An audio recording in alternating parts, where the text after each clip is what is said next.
What's up, everyone? It's Captain Kyle Smith, and this week I sat down for a morning meeting with San Diego Fire Engineer Matt Smith. Matt has been successfully investing in real estate outside of California over the last 10 years. He's built his portfolio up slow and steady, and now has things running on autopilot. I hope you guys enjoy it.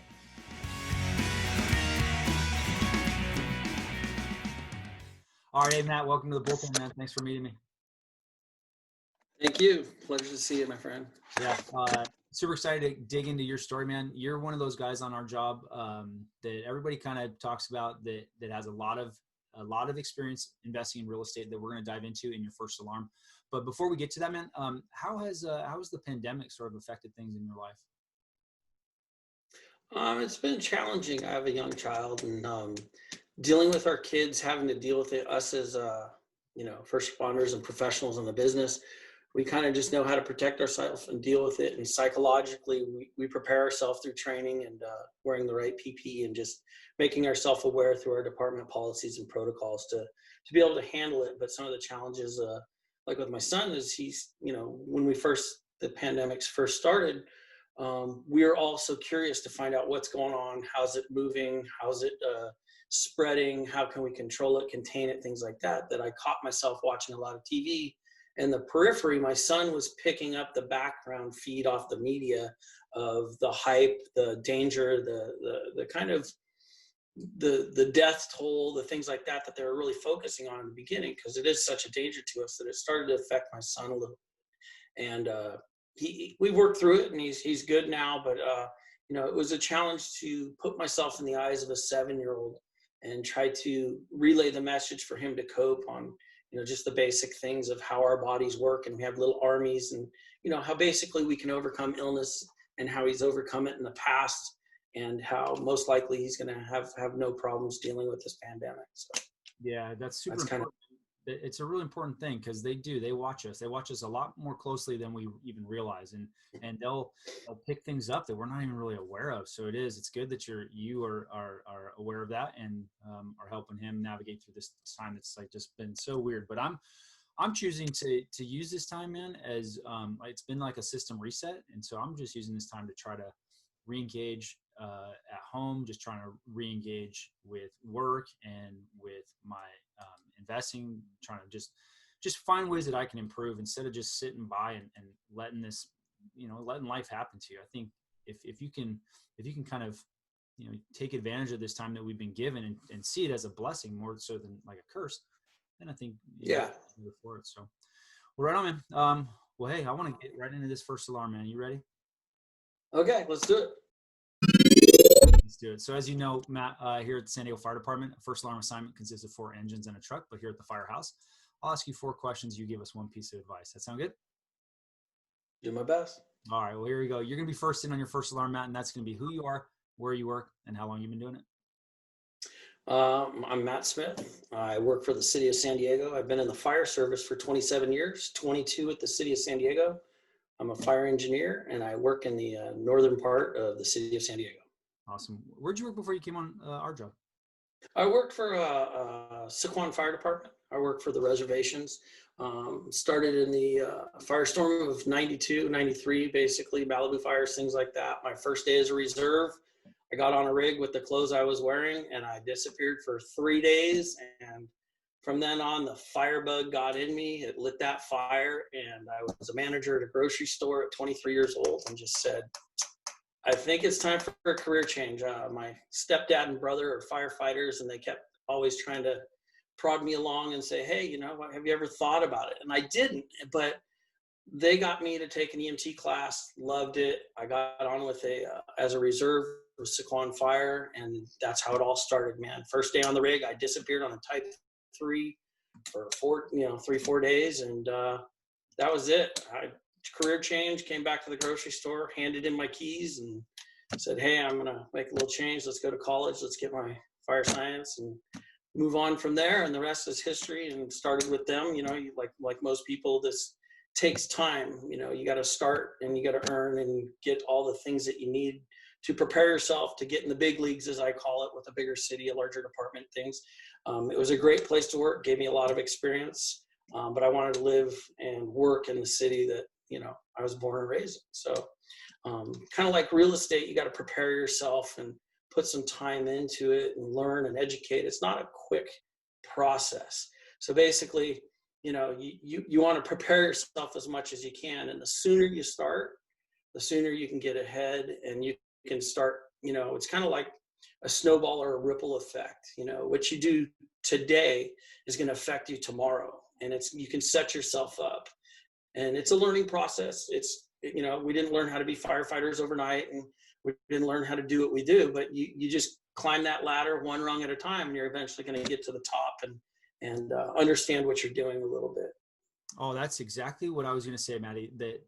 So many of us, the journey to join the fire service, it starts with, like a smaller department, a local department.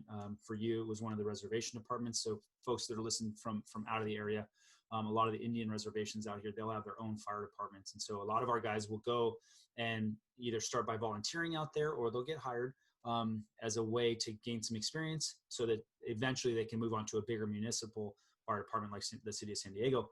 But it's exactly like investing in real estate. I'm so glad you brought that up, man, because so many of us, like when we're trying to get into real estate, everybody wants to hit that home run, like right out of the gate. And that's the wrong approach, right?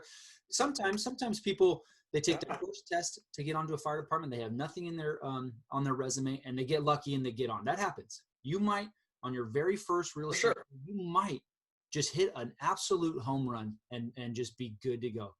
It doesn't normally happen that way. And so I'm really glad you said that, because I want people to just understand it's more important for me, my opinion, Matt, is it's more important to get up there and take some swings than to just try to hit a home run. Just get a base hit and get another base hit and then get another base hit on top of that. And then eventually you'll be looking back in 20 years and you're just going to be just absolutely flying. So I'm so glad you made that connection, because I was thinking the exact same thing. But with that in mind, man, did you have any real estate investing experience before you came on our job? I really didn't, kind of grew up, middle-class family, basically my stepdad worked and my mom worked at night, and, we just kind of didn't have it. We just kind of did the normal thing. We were, good citizens. We worked hard. We paid our taxes. We were good people. We went to church, and, we just kind of did the thing, but I was never instilled in me to kind of plan for the future. It's kind of like just get by today. And, that was okay. And I got on the job, and a lot of people started, telling me about this, and you'd hear about these firefighters having other properties and rental income properties and this, and they'd kind of give me hints, but I was too busy playing and having a good time. And, I didn't really have a background in it until a few friends or family kept putting that thing in my ear, kind of like getting into the fire department. I was like, hey, you ever think about it? And one of my older friends, I had met through another friend who owned a restaurant bar, and we just started talking, and he kind of goes, hey, you got a good job, you make decent money. Are you doing anything with it? And I'm like, no, I'm just kind of traveling the world, having fun, surfing and doing this. And, I was never kind of pressed by my parents to, get that house early and do all that stuff. And he just kind of said, you're kind of wasting an opportunity. You got some money, you should invest it. And, of course, here in California, it's so high priced, and just getting that initial down payment and other things like that. And, it kind of eluded me for a while. And I was at a station, kind of in the Midway district, and another firefighter and I had been talking because we were both trying to get out of debt and all that other, and being debt free. And we kind of bounced ideas off each other, because that's the first step that I think, other than having a primary residence, that you should do is get out of debt as soon as you can, pay off all that stuff so that your money is yours. You're going to have your daily and your weekly and your monthly reoccurrings, but to try and get out of debt and to have that cash free so that you can do it, I started getting into that. So I started reading, and I read Rich Dad Poor Dad, which kind of was good, but it went right back to everything that Daryl said. And Daryl was buying properties out of state, and he had been doing real estate for 30 years. And it kind of just dawned on me, and I called him. I said, hey, man, I'm sorry. I just read this book, and it's kind of exactly what you said, start investing and then use your properties to get other properties and have other people pay for it, provide a good house and a good service and something that you'd want to live in. And it'll have a snowball effect. The hardest part is getting the first one. And so he was going back to his target area, as I call it. And I said, when you going? And I jumped on the plane with him, kind of convinced my wife that I was going to go check it out. And that was kind of challenging, you know, because a couple thousand miles away or whatever. And fell right into it, looked at it. I saw an opportunity zone. He had already been established there and had been buying properties there. So he kind of took me under his wing, showed me the ropes, and I kind of looked at it. And it all came together. I saw a unit that I wanted. It had 2-on-1, had renters in there. The cash flow looked good. The price, I got a good deal on the price. And the next day I wrote a check and bought my house right there. And I had renters, and that was kind of easy. I was kind of intimidated by it before because you get the stack of paperwork, and until you go through it, you know, I had no clue. And then he just kind of walked me through it, and I had a great agent. And, you know, next thing you know, because he already had the property manager in place, I got my first property. I said, that was easy. So then it just kind of snowballed, and I started getting more familiar with it. I started flying back there, you know, to a couple times a year, check on my investments, look at other properties. And that's how I started, is through a friend, people kind of guiding me, helping me, giving me the time, so to speak, and just kind of opening my eyes to the possibilities that are out there. Because I was so blinded by California and just how much it costs, and, you know, trying to get that big down payment and then doing rehab or maintenance to get it up to speed when I could do it somewhere else. And it's a lower volume, it's a lower risk. To me, it made sense for me and my formula, and what my friend had started. I just kind of piggybacked on that, and it's been going great. So That's awesome. That's kind of how I started. That's so cool. And for those that are listening and aren't familiar, Rich Dad Poor Dad is a book by Robert Kiyosaki. It's one I've read a few times. It's fantastic. And actually, you can get that on YouTube for free, as a matter of fact. And I do highly recommend anybody that's even remotely considering investing in real estate or just getting down the path towards financial independence, learning about the difference between an asset and a liability. That's like one of those must-read books. And what I'm hearing you say, man, is your buddy Daryl could be something similar to like your, you know, the equivalent of your rich dad, but also like just a really solid mentor. And I talk about this a lot, man. The mentorship in the fire service is so important, right? Whoever brought you up when you were growing up, they took you under their wing and showed you the ropes at the fire station. The same is really, really important, whether it's investing in real estate, whether it's investing in the stock market or anything else.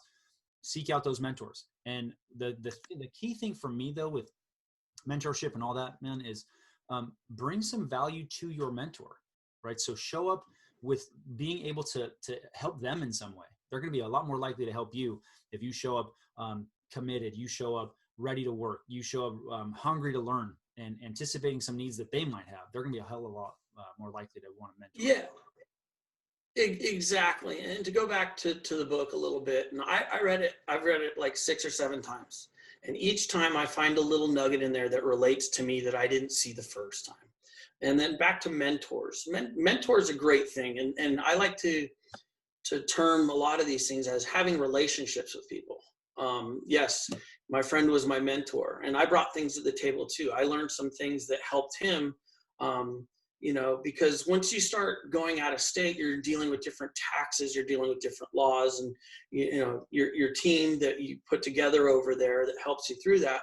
Well, here in California, my friend was claiming it as his income from California, and he was paying a different tax basis on it, as opposed to paying the tax base in Illinois and claiming it there. So his accountant wasn't aware of the way that where he was sourcing the money is where he was his tax liability laid.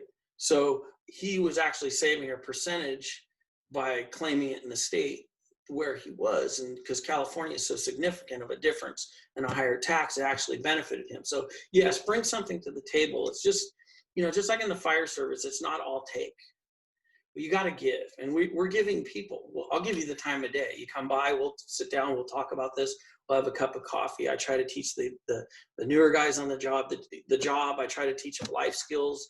You know, it's like what some people invested in me. I think of it as an investment. And if we invest in our youth of our department and our fire service, number one, it's going to make the department better. And then off duty, it's going to help them. It's going to help their families. They're not going to have the struggles, because we all go through trials and tribulations to get where we're at.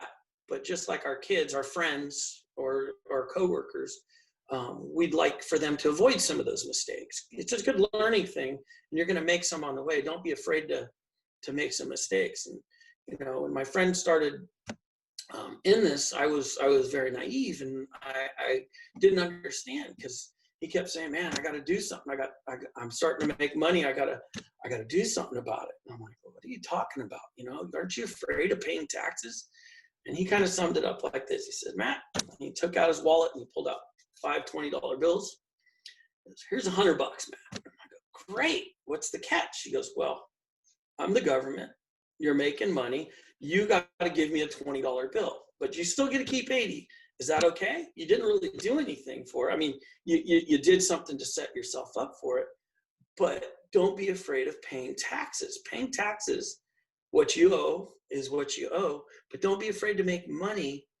Don't look at the tax portion. Look at the return on investment. Look at what you're doing. Look what you're building, because if you're not making money, you're not paying taxes. If you're making money, you're going to pay your taxes. And, have a good accountant, have good bookkeeping, pay what's due, and, just learn that it's not a bad thing to pay your amount of taxes." No, for sure, man. I couldn't agree with that anymore. I had Bo Reinhardt on here from the San Diego tax team, and I'll link to his morning meeting here on the show notes. And he was saying the exact same thing. Like, paying taxes is not a bad thing. If you're making money, then yeah, you're going to pay some taxes.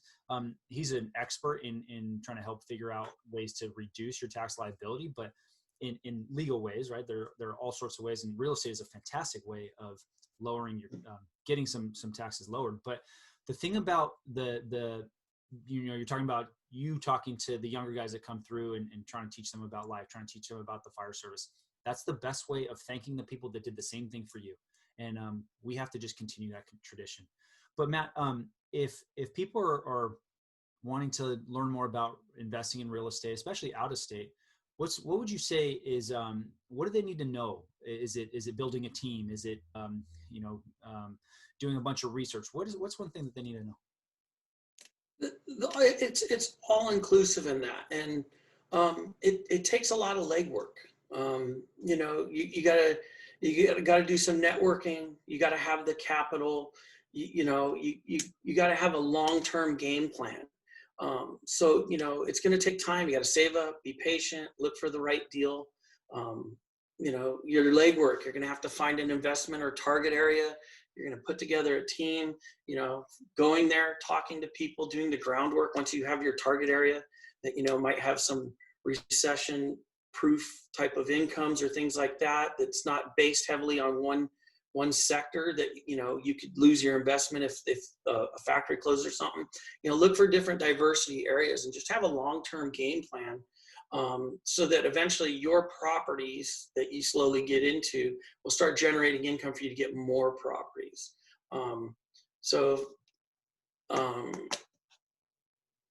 Yep. Kind of lost my train of thought there. Yeah, no and also, man, I can hear you Are you tapping on something?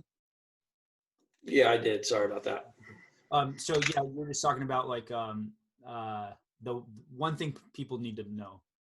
So you could just start by saying, so if I had to sum it up, I would say the one thing people need to know, or something like that.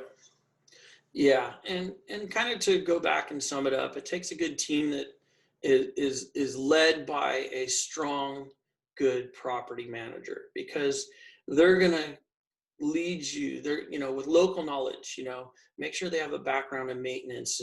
And once you find through your networking and your legwork of talking to other people in the real estate area, in the area that you are, they're going to guide you to the best property manager. Make sure they have good book work, so that, their profit losses, you can capture all that, because you're going to be preparing taxes. But my number one thing is find your target area, have a great property manager with good bookkeeping and a background in maintenance, because that'll help you out, and just kind of go from there and build slowly. But it starts with a good target area and a great property manager. That's perfect. So sitting here now, you're like basically crushing it. For those that don't know, you have a bunch of properties out of state. And I know this from personal experience, real estate investing is great. It's great. I love it. I think it's something that everybody should try to do that they can afford to. But it's not always rosy, man. It's not always easy. There have been, just speaking from my own experience, some nightmare times where I think, man, this isn't worth it. I hate this. Why am I doing this? It's such a headache. Can you just share with us, Matt, some challenges that you faced and how you overcame it? Yeah, well, you talked earlier about some guys getting in and hitting home runs and something like that. My first couple of years through the team that was kind of partly in place that I built on with my friend, we were doing good. We bought, I bought a bunch of properties, and the property manager at the time just kind of made things work and did some deferred maintenance, kind of let things kind of go, when we get in there and he'd go, well, it'll take about 5-10 grand. And I see it down the road, don't worry about it type of thing. And then all of a sudden one year, man, after 4 good years of all profit, bam, it's like the world fell apart, man. I had a bad year. A tree fell on my house, ripped down my service line, ripped the weather, almost down to the meter. I had a sewer pipe break. This is all within like a couple months. A sewer pipe break that cost $3,000 to dig out and go all the way to the city cleanout. I had an HVAC replacement, and there's places that have multiple, unlike San Diego, they have 4 seasons, and it's brutal in 2 of the seasons. And summer and winter, you need a heater and you need an air conditioner, and just other miscellaneous. The roof went bad, because I had a really bad year, and the challenge was just trying to convince my wife, hey, we got to stay the course. We did good, because she was ready to pull the ripcord. My property manager started having some personal issues. I had to change management companies. So I kind of had to reboot, restart over. And luckily I stumbled onto somebody that provided a little different, better product as far as marketing, as far as increasing rents, charging pet fees, and started monthly pet deposits. So I went through that growing pain to where luckily I had that reserve that you have to have. If you're having investment property, if you're trying to get into real estate, you have to have the money to get in and a reserve to maintain. And if you don't, you're going to get in trouble, because, we already have our own liabilities here with our primary residence and things like that, and our families here. You got to have a whole separate business type of thing to where you set aside the money for that reserve. So when this bad day came, I was ready for it, but man, it hurt having money going the other way. So that was some of the challenges that I went. But from that, I learned to be a little bit more proactive in my preventive maintenance and to reduce the amount of deferred maintenance, because, I kind of call it the ripple effect, or, you look at things a little differently. And before I used to drive by and I'd do my 360 on my properties when I'd visit, and I'd take little notes to give my little list to my deficiency list to my property manager for him to take care of. And, I used to just kind of see a little branch hanging on the roof or something like that. And I didn't think about it, but then I had a roof go bad, and I started thinking, well, you know what? That ripple effect was I saw a branch kind of touching the roof. They had a wind event and things like that, rubbed a hole in the roof. Then it rained, the roof leaked, then my ceiling fell through, then it damaged my tenant's personal property, then it damaged my floor, then it went to the basement. I mean, if I just said, hey, get somebody out there, trim the trees for $50, I probably wouldn't have lost $1,000 and had to have, my tenant put up in a hotel for a few days. And, so there are challenges, but it's a learning process. And just like, don't be afraid to be taxes, don't be afraid to do a little bit of maintenance when you can. If you see something, do something, kind of like in the fire service. But also, you're going to have some planned events. You're going to learn, hey, that roof's only going to be good a little bit longer. Try to plan it. Hey, that floor's getting bad. Hey, the next time you have a vacancy, a lot of these big target items that you can while it's vacant, because you're going to have vacancy. That's going to take out of your cash and your returns, but you want to minimize the amount of time. You want to maximize what you do when that place is vacant, because then your vendors, your contractors could get in there and just go crazy. You're not displacing your tenants, and then you make your place better. You get better tenants. They take care of it. And so through those challenges, I kind of learned to be a little bit more proactive and not tries to squeeze the dollar so hard that, it eventually caused me problems. Just treat it like it's your house here that you live in. And even though it's investment, people I've heard say, oh, well, somebody else is going to live it. No, no, you want to make it the way you want to live it, because people will take care of something if they're nice, and they're held accountable if they're not. Yeah. So, and some of those challenges with those things with the tenants also is my property manager came up with like surety bonds, so that if there were damages above and beyond, they would pay me out and then actually go after them. And it's just, there's many different ways to recoup some of your costs, but that all starts with the good manager and then being proactive.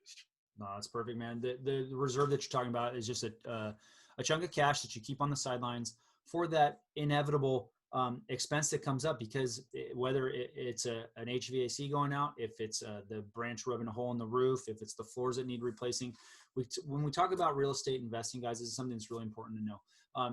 Your monthly income is only counted after all of your expenses. So if somebody's paying you $1,000 a month, you're not just keeping $1,000. You have to put money aside in reserves for things like the HVAC, like not only just the normal wear and tear, like somebody moves out, you got to paint the walls, you got to replace the carpets. Okay, great. You got to deep clean. Great. That's just repairs and maintenance. Typically the rule of thumb for that is 5% in reserves.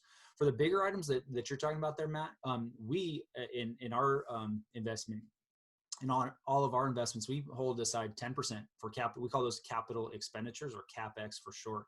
And those are the bigger ticket items that don't come up all the time, but when they do, they're expensive and you don't want to be caught out. And so I'm really happy to hear that you have those reserves in place for those inevitable larger expenses. That's just perfect, man. Because absolutely everybody has challenges when it comes to real estate investing. And if you don't have that reserve, it's similar to like an emergency fund in your own personal finances. If you don't have that emergency fund lined up, you will be caught out, and you're going to have to put these expenses on a credit card. You're going to have to beg, borrow, and steal to be able to make sure that these tenants stay happy. Because at the end of the day, that's the only thing that matters, is keeping these tenants in place. Because your highest expenses are turnover and vacancy. So that's really well done, man. If people are looking to learn more, you already mentioned Rich Dad Poor Dad, Matt. Is there a resource that you would turn people towards?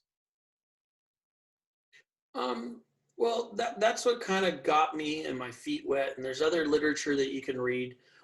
There's nothing wrong with learning from people who've been successful in it, talking to peers.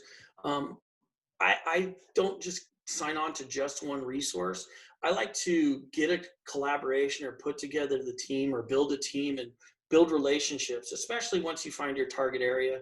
Go there, walk the streets, go into the pubs, go to the restaurants, talk to the people that live in the area. Hey, how's it going around here? I'm possibly going to move in here. How's the city doing? What are the changes? What are the trends? Kind of get a feel for the area that you are. This is part of your legwork issue. Go into some real estate offices that you drive by or you see ads for, and make a relationship with the person.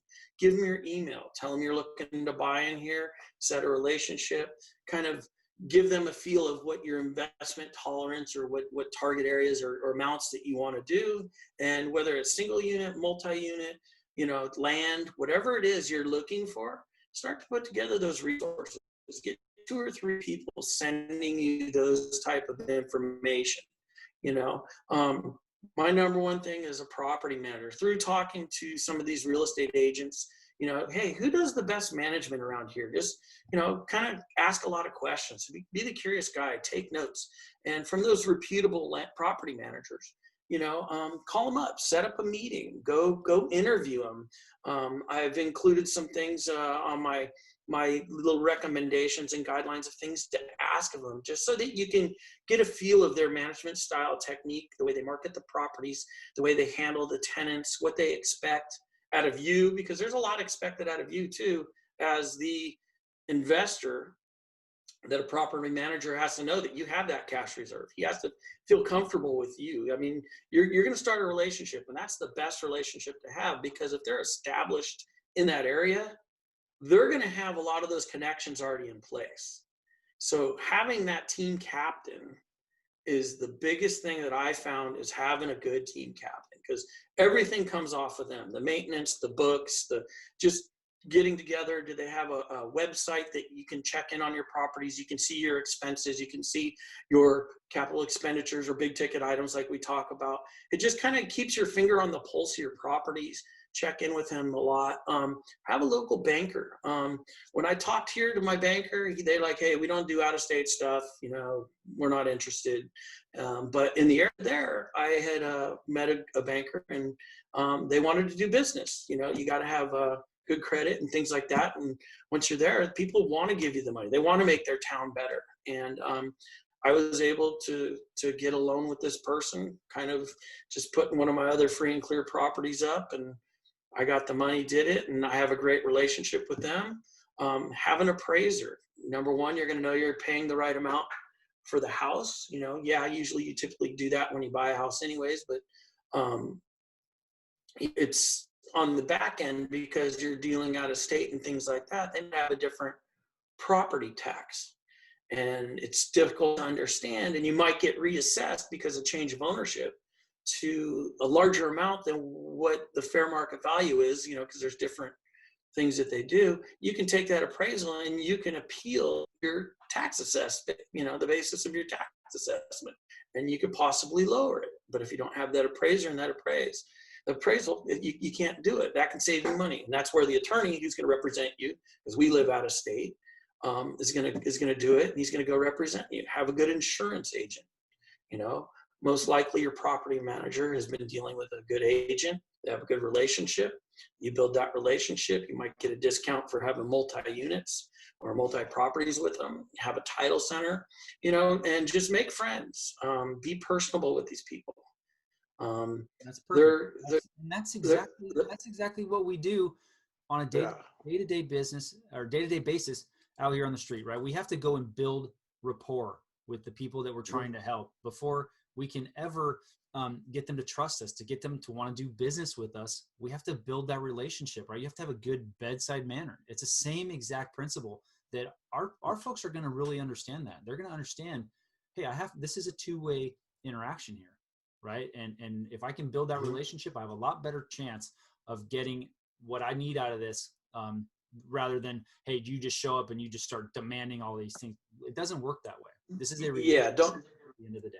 Yeah, don't be that person, because now I have a really good relationship with my manager, and they appreciate, you know, a person who's forthcoming, who's understanding, and willing to work with them. It's just, we're not just there to just farm money out of there and just come in there and guns a-blazing. We're the, you know, from wherever we are, and no, man, these people tell me that they have clients like that, and they will get rid of them. They don't want them.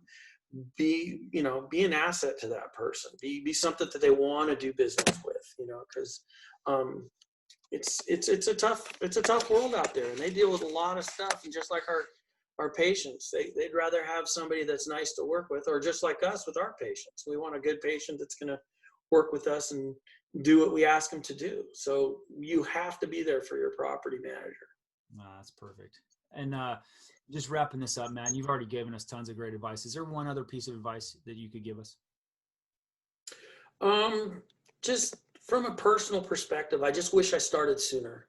You know, we all have different paths and different upbringings and things like that. And we have the best job in the world, hands down, to allow for friends, family, you know, time off, maybe do something on the side, invest. We make decent money. We're not going to get super rich doing that, but you know, we're able to, through real estate, that I found, is get a second income or a passive income that's going to help supplement us. And I just wish I started younger and earlier. And that's why I tell the younger guys, hey, it's just start stuffing money away now. Do what you can.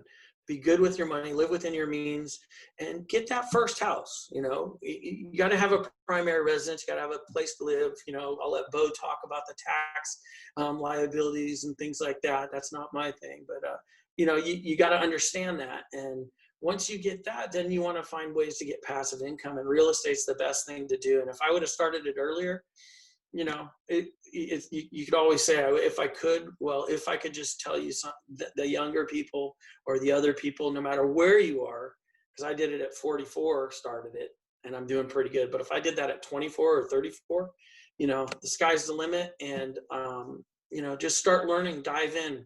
And it starts with just having the patience and the time to put together the plan, to save the money, and then execute the plan, set goals. Once you achieve goals, make a new goal. Is it one property a year to start? Hey, we all got to start somewhere, right? Is it going to be 2 properties in 5 years? It depends on the type of property too, but set realistic goals for yourself, but don't do it so you're putting yourself against the wall all the time and relying on overtime or other things, because until you get a few of these properties to cover themselves, you're on the hook for all the reserve, for all the maintenance. So don't overextend yourself. Be patient, believe in your process. And I put some of the recommendations and things that I do and I practice in there. That's kind of how I do business and what I do. There's more than one way to, peel a banana, skin a cat, whatever you want to call it. But the main thing is stick to it, because it's going to be hard in the beginning. You don't know what you're doing. You're going to have setbacks. But all of a sudden, just like the day before you got to take your truck test and you're in the academy and you're like, am I going to know everything? Is it going to all come together? And then they call your name to go up that day, and you hut, and you do it, you knock it out, your spiels, you perform. Then you're like, yeah, I did that. I prepared myself. I planned. I knew it was going to be tough, but I accomplished my goal. That's the same thing here. You can do it. If I can do it, anybody can do it. It's just, you got to put the time and dedication, use those mentors, create the relationships, and start as soon as you can. And today is a great day to start for tomorrow. Matty, that's so well said, man. That is just so perfect. In everything that you're saying, just start. You don't, like we talked about, man, you don't have to hit a grand slam. You just got to get up there, take a few swings. Are you going to hit, are you going to be perfect? No. Are you going to make mistakes? Yes. Can you recover from them? Yeah, you can, as long as you have those reserves in place and you're not totally overextending yourselves. Buy for cash flow, secure long-term financing, look for mentors, etc. Those are all just like basic tenets of real estate investing. And it's just a great way to wrap up your first alarm. And so with that, man, it looks like you still got it, because you got knocked down on that first alarm. Thanks, bro. Appreciate it. So Matty, if people are looking to learn more about you, you have written up something for us. It's it's the way you underwrite deals. It's what you look for in investing in real estate. I'll share that in the show notes. But if somebody's looking to learn more about you, how can they find you? Well, they can if they're from out of town, go ahead and contact you to get to me, type of thing. But if you're here in the city, you're on the job with us, hey, after work, let's have a cup of coffee. Let's go hang out at the beach. Let's golf. Let's get to know each other. Let's start a relationship, and I'll go ahead and give my words of wisdom, whatever or how much they are. But I have something to offer, and I expect nothing in return. I like to pay things forward because people did that for me. I have the time, and if you've worked with me, I'm open for questions and I like to talk. So, let's make it happen, and good luck, and just put it in believe in yourself. You can do it. We have the means, we have the mind, we're capable. So right on. Well, buddy, I appreciate that. Like I said, I will include that document that you sent to me in the show notes. So if people are looking for that, our folks here locally, please do hit Matt up. He is an open book. He has an amazing amount of experience, and he wants to share that with you. So do take him up on that offer. Matty, I want to thank you again for your time today, man. And yeah, let's get out on that golf course one of these days. My pleasure. Anytime. Good luck. All right. Hey, thanks again to Matt for meeting me here in the bullpen. His message about this, the way you find success in real estate investing is by building relationships. He said it clearly multiple times. Build relationships, have a plan, stick to that plan, and go out and execute on it. The most important person on your team is your property manager. I know this myself. When we've had good property managers, things go perfectly well. When we haven't had that in place, it's an absolute nightmare. So take his advice. Build that team, starting with the property manager. Have your plan and go out and execute. If you'd like to learn more about Matt, go ahead and contact me. I'll put you in touch with him. If you'd like to learn more about us, you can find us on Facebook at The FIREhouse. That's f.i.r.e.house. On Instagram, the _fire_house. On LinkedIn, The FIREhouse Investors. Or any place you listen to podcasts. If you learned something today and you'd like to hear more, please like, share, and subscribe. But no matter what you do, take this information, go out there, and get some. Stay tuned.